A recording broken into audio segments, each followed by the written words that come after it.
India and the US are all set to hold their 18th edition of War Games, which is a series of military exercises called the WION that includes participation of troops from both the countries.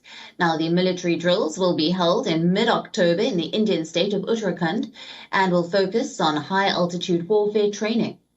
Now, the exercise will take place in the Himalayan ski resort of Auli, which lies some 100 kilometers from the line of actual control that India shares with China.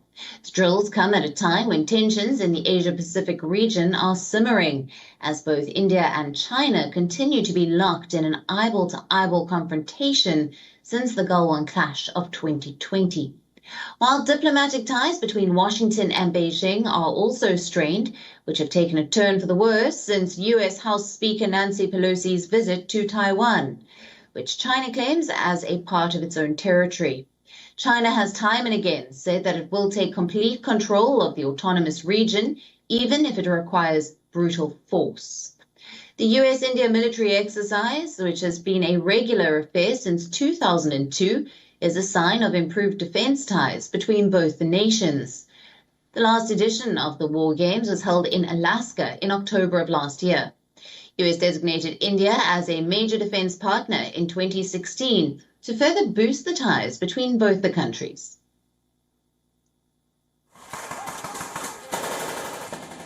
Now, for more on this, our principal diplomatic correspondent, Siddhan Sibal, sent us this report from New Delhi. Take a look.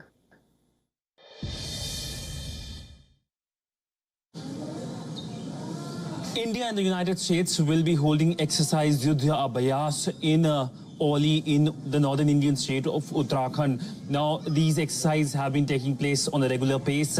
Last year, it happened in Alaska. Now, this time, it's happening in Uttarakhand. It's a state which shares border with China. And, of course, we know the relationship between India and China hasn't been doing very well.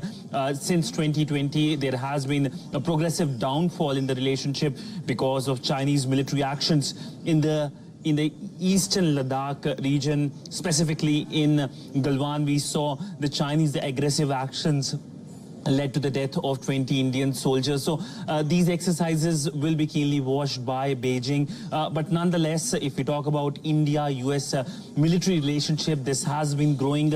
Not only exercises, but both sides have signed a number of pacts like Becca, Comcasa and Lemoa, which have been used as well. The navies of both the countries have been also exercising, especially including part of the Malabar exercises, which includes Australia and Japan. So essentially the Quad countries coming together under the Malabar exercises and doing exercises in the Indo-Pacific region. So we will see more such engagements in the past, but as of now, it's only where, of course, the focus will be and how the Indian and the American sides do exercises at a time when China has been aggressive with not only India, but with other countries in the region, including Taiwan. Siddhan Sibal for WION in New Delhi. WION, now available in your country. Download the app now. Get all the news on the move.